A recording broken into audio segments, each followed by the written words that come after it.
Praise the Lord. நாள் 117 தியான பகுதி ரூத் 3ஆம் அதிகாரம் மற்றும் 4ஆம் அதிகாரம். 3ஆம் அதிகாரத்தை நாம் வாசிப்போமானால் அதில் நகோமி ரூத்தை நோக்கி, நீ சுகமாய் வாழ்ந்திருக்கும்படி நான் உனக்கு சௌக்கியத்தை தேடாதிருப்பேனோ? போவாசின் வேலைக்காரிகளோட கூடியிருந்தாயே, அவன் நம்முடைய உறவின் முறையான் அல்லவா?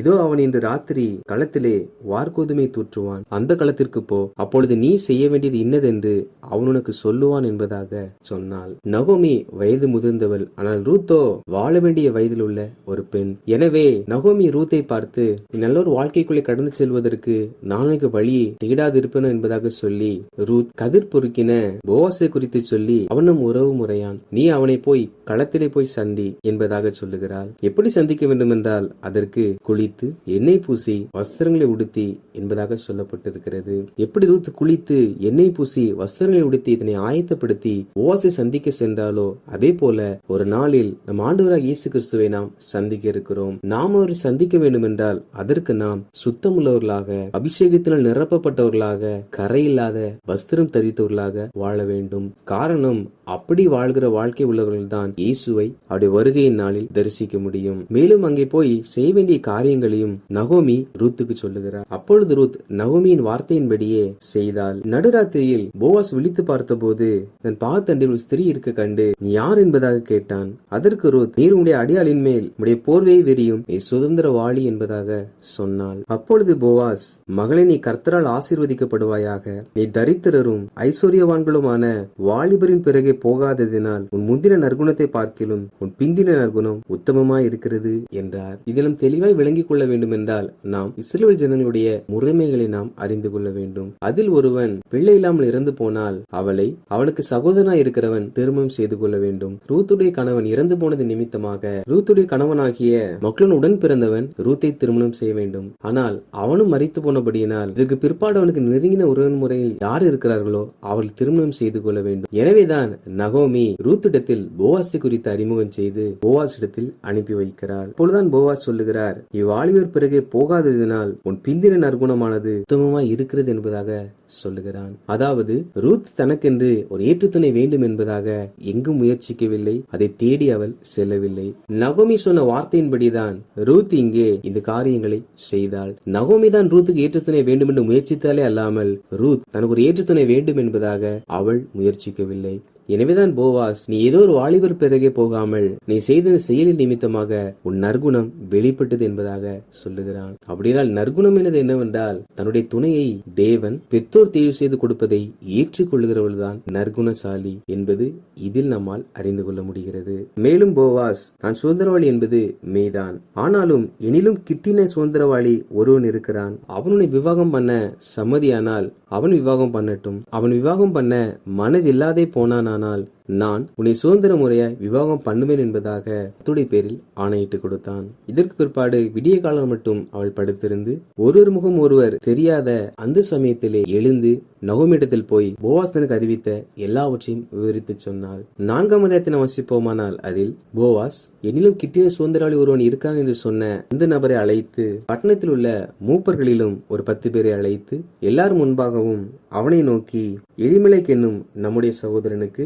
இருந்த வயல் நிலத்தின் பங்கை மோவாப் தேசத்திலிருந்து திரும்பி வந்த நகோமி விற்க போகிறாள். உம்மையும் என்னையும் தவிர அதை மீட்கத்தக்கவன் வேறொருவனும் இல்லை. நீர் அதை மீட்டுக் கொள்ளும், இல்லாவிட்டால் நான் அதை மீட்டுக் கொள்ளுகிறேன். மேலும் மரித்தனுடைய பெயர் அற்று போகாதபடிக்கு அவன் மனைவியாகிய மோவாப ஸ்திரீயான ரூத்தின் கையிலும் அதை வாங்க வேண்டியது என்பதாக சொன்னான்.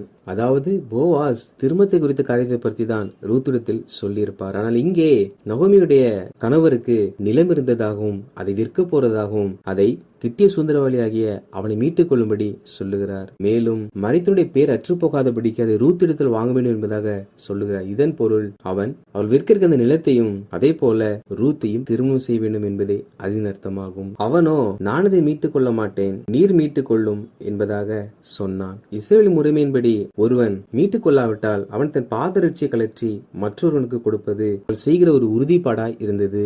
எனவே இவன் நீ இதை வாங்கிக் கொள்ளும் என்று சொல்லி தன் பாதரட்சி கலட்டி போட்டான். அப்பொழுது போவாஸ் மூப்பரையும் சகல ஜனங்களையும் அழைத்து எலிமெலேக்குக்கு இருந்த எல்லாவற்றையும் கிலியோனுக்கும் மக்லோனுக்கும் இருந்த எல்லாவற்றையும் நகோமியின் கையிலே வாங்கி கொண்டேன். இதுவும் அல்லாமல் மக்லோனின் மனைவியாக இருந்த மோவாபிய ஸ்திரியான ரூத்தையும் எனக்கு மனைவியாக கொண்டேன். அதற்கு நீங்கள் தான் சாட்சி என்பதாக சொன்னான். அப்பொழுது அங்கிருந்த மூப்பர்கள் எல்லாரும், உன் வீட்டில் வருகிற மனைவியை கர்த்தர் இஸ்ரவேல் வீட்டை கட்டுவித்த 2 பேராகிய ராகேலை போலவும் லேயாளை போலவும் வாழ்ந்திருக்க செய்வாராக.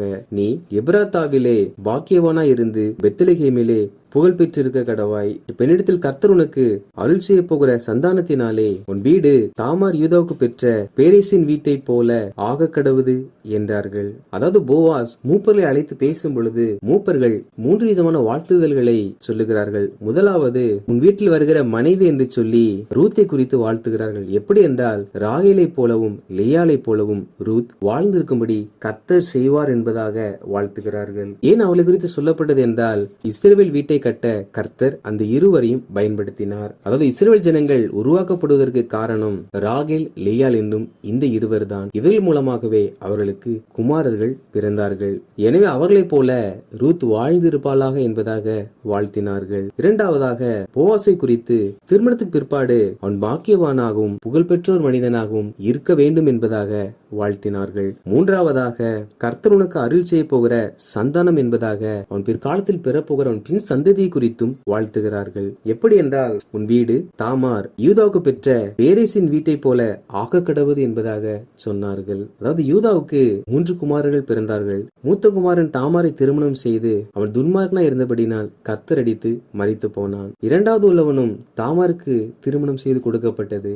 அவனோ தன் சகோதரனுக்கு சந்ததி உண்டாக விரும்பாதது நிமித்தம் அவனும் மரணத்தை சந்தித்தான். பிற்பாடு யூதா இளையவனையும் கொடுத்தால் அவனும் மரித்துடன் என்பதாக சொல்லி தாமாரை இல்லத்திற்கு அனுப்பிவிட்டான். இந்த சம்பவங்கள் எல்லாம் நாம் ஆதியாகமத்தில் வாசித்திருந்தோம். இதற்கு பிற்பாடு யூதாவின் நிமித்தமாகவே தாமார் கர்ப்பம் தரிக்கிறாள். அது நிமித்தம் பிறந்தவனே இந்த பேரேஸ் என்பவன். அப்படி என்றால் இதற்கு பிற்பாடு இவன் மூலமாக சந்ததி உருவாக்கப்படுகிறது. இந்த பேரேசுடைய சந்ததியில்தான் போவாசும் பிறந்திருக்கிறார். இதற்கு பிற்பாடு போவாஸ் ரூத்தை விவாகம் பண்ணினான். ரூத் கர்ப்பம் தரித்து ஒரு ஆண் பிள்ளை பெற கர்த்தர் அனுக்கிரகம் பண்ணினார். அப்பொழுது சுற்றிலும் இருக்கிற எல்லா ஸ்திரீகளும் நகோமியை பார்த்து, இன்று உனக்கு தயவு செய்த கர்த்தருக்கு ஸ்தோத்திரம். அவன் ஆத்துமாவுக்கு ஆறுதல் செய்கிறவனும் உன் முதிர் வயதிலே உன்னை ஆதரிக்கிறவனுமாய் இருக்க கடவன். உன்னை சிநேகித்து 7 குமாரரை பார்க்கிலும் உனக்கு அருமையா இருக்கிற உன் மருமகள் அவனை பெற்றாளே என்பதாக சொன்னார்கள். அதாவது நகோமிக்கு பேரப்பிள்ளை பிறந்தது நிமித்தமாக அனைவரும் கர்த்தரை ஸ்தோத்தரிக்கிறார்கள். இரண்டாவதாக, பிறந்த இந்த ஆண் பிள்ளை நிமித்தம் நகோமிக்கு பெரிய ஆறுதல் உண்டாயிற்று. இரண்டாவதாக, நகோமியுடைய முதிர் வயதில் இவன் உன்னை ஆதரிப்பான் என்பதாக ஆறுதலான வார்த்தைகளையும் பிறர் சொல்லுகிறார்கள். இறுதியாக, உன்னை சிநேகித்து மருமகள் அவனை பெற்றாளே என்பதாக ரூத் நகோமி மேல் வைத்த சிநேகத்தை குறித்தும் சொல்லுகிறார்கள். ரூத் நகோமியை எப்படி நேசித்தாள் என்றால், நகோமிக்கு 7 குமாரர் இருந்தால் எவ்வளவு அன்பு காண்பித்திருப்பார்களோ அந்த 7 குமாருடைய அன்பை காட்டிலும் ரூத் நகோமி அதிகமாய் நேசித்தாலாம். இதை பார்க்கிற ஒவ்வொரு பெண்களும் தன் மாமியாரை இவ்வாறு நேசிக்கிறவர்களாய் காணப்பட வேண்டும். அதற்காக தான் இவைகள் நமக்கு வேதாகமத்தில் எழுதி கொடுக்கப்பட்டிருக்கின்றன. இதற்கு பிற்பாடு நகோமி அந்த பிள்ளையை எடுத்து தன் மடியில வைத்து அதை வளர்க்கிற ஒரு தாயாகவே மாறினாள்.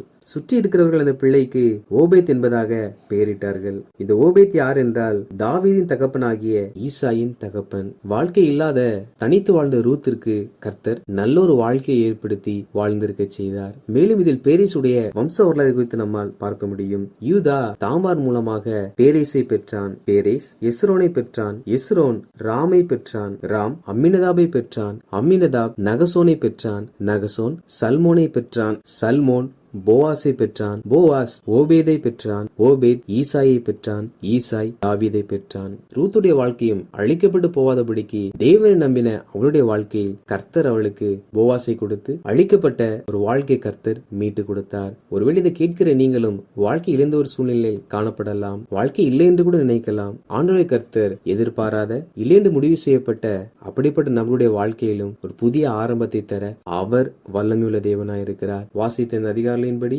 கர்த்தருடைய ஜனங்களாகிய நாம் வாழ்க்கை முதலாவது தோல்வியடைந்தது என்று சொல்லி மறுபடியும் எனக்கு திருமணம் வேண்டாம் என்று சொல்லி நாம் தனித்திராமல் தேவனை சார்ந்து தேவன் கொடுக்கிற வாழ்க்கையை நாம் மகிழ்ச்சியோடு ஏற்றுக்கொள்ளுவோம். முன்பை போல நாம் மறுபடியும் கஷ்டப்பட்டுதான் வாழ்வோம் என்று நினைக்காமல் உன்னதமான தேவனுடைய கரத்திற்குள் அடைக்கலமாய் வருவோம். நிச்சயமாக கர்த்தர் உங்களுக்கு பின் சந்ததிகளை கொடுத்து இஸ்ரவேல் வீட்டை கட்டுவித்த ராகேலை போலவும் லேயாலை போலவும் உங்களே வாழ்ந்திருக்க செய்வார். ஆமேன்.